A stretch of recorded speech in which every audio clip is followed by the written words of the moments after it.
From the Center for Music Learning, I'm Dr. Micah Killian, here with some thoughts on practice.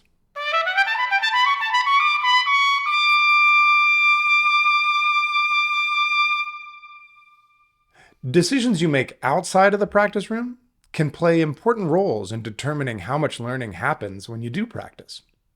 Let me tell you what I mean. Learning is the goal of most practice. And learning is characterized primarily by the storage and the retrieval of memories that we gather through our experiences in life. Memories are constellations of neural activity in the brain.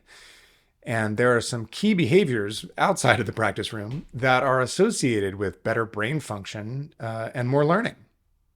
With that in mind, there are 3 things you can do today that'll make it more likely that you'll learn more when you do practice.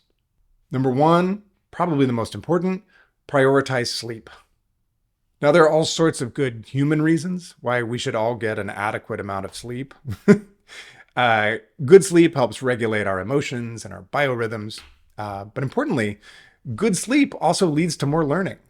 Sleep, good sleep, deep sleep is the time in our lives when the brain organizes memories from the previous day, integrating them into our long-term memory.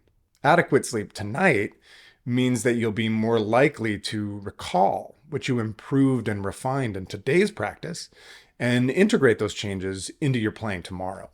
So as much as you're able to, make decisions in your waking life that give you the opportunity to sleep for 7 to 9 hours as many nights as you can.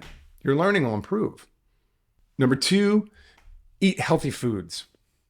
The brain is housed in the body, which means it's at the whims of our biochemistry.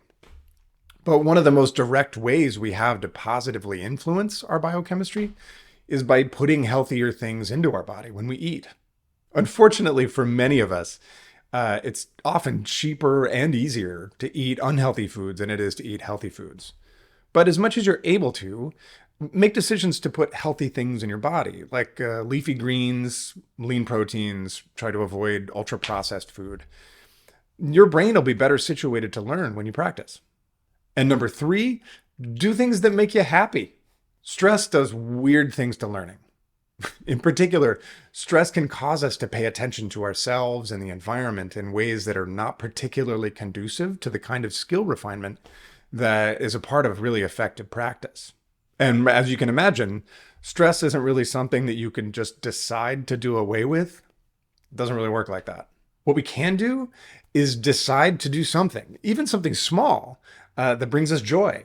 And doing joyful things does reduce stress, making our brain a little more amenable to the kind of sustained effort that's required in order to make the kinds of changes that we aim to make during practice.